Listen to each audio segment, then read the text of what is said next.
Modi, learn from Palestine, Israel Israel conflict. और Philippines में भयंकर युद्ध छिड़ा हुआ है। दोनों तरफ से जान माल का नुकसान हो रहा है। फिलीपींस के हमास ग्रुप ने अचानक इजराइल के ऊपर हमला बोला और वहाँ पे नरसंहार शुरू कर दिया। लोग अपनी मौज मस्ती में थे, दिनचर्या में लगे होते।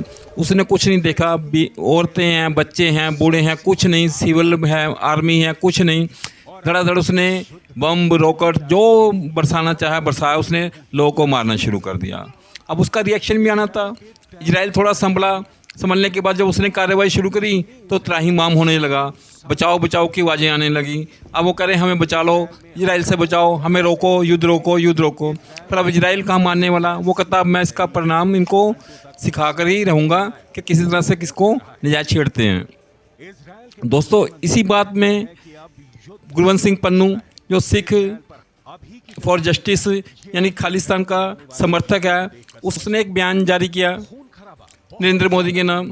उसने नरेंद्र मोदी को जो भारत के प्रधानमंत्री हैं धमकाते हुए कहा कि जैसा इजराइल में हुआ है इसी तरह से भारत के पंजाब में भी होगा। आप सुधर जाएं, नहीं तो हम इसी तरह की कार्रवाई पंजाब में करेंगे। तो मैं पहले आपको उसका वो बयान सुनवा देता हूँ। वो क्या कहना चाह रहा है भारत के लिए, उसकी क्या सोच है खालिस्तान को लेकर, वो क्या जारी करने जा रहा है। Modi, learn from Palestine, Israel conflict. People under occupation from Punjab to Palestine will react, and violence begets violence. If India is going to keep occupying Punjab, there will be a reaction, and Modi and India, you will be responsible.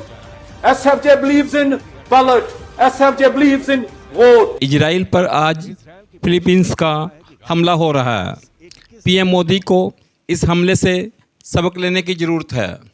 वह आगे कहता नज़र आ रहा है कि यदि भारत ने पंजाब पर अपना कब्जा जारी रखा तो इसकी प्रतिक्रिया होगी और पीएम मोदी इसके लिए जिम्मेवार होंगे।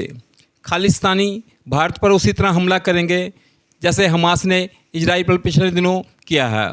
हम पंजाब को भारत का हिस्सा नहीं मानते, इसे आज़ाद करवाकर ही दम लेंगे। यदि भारत ने पंजाब पर अपना आक्रमण जारी रखा तो निश्चित रूप से इसकी प्रतिक्रिया देखने को मिलेगी। इसके लिए पीएम मोदी और भारत सरकार जिम्मेदार होंगी। सिख फॉर जस्टिस वोटिंग में विश्वास रखता है। आप भी वोट पर अपना भरोसा दिखाएं। पंजाब के अलग होने का दिन नज़दीक आ गए हैं। गुरवंत सिंह पन्नू। तो जब पन्नू का एक ऐसा सपना है जो कि इसको इस ज़िंदगी में तो उसकी पूरा नहीं होगा और ना ही भारत सरकार इसको बख्शने के मूड में है। जैसे जैसे भारत सरकार का शिकंजा इसके ऊपर कसता जा रहा है, इनकी प्रॉपर्टियां जब्त होती जा रही हैं, इनके साथियों पर कार्रवाई होनी शुरू हो गई है भारत में क्या थोड़े टाइम में पूरी दुनिया में इनके खिलाफ कार्रवाई होनी शुरू हो रही है। तो उस तरह इसको महसूस हो रहा है कि अब हमारे लिए सांस लेना भी मुश्किल हो जाएगा। तो जो कुछ ज़्यादा फुड़कना शुरू हो गया। हर दूसरे चौथे दिन कोई ना कोई बयान जारी करना शुरू हो गया।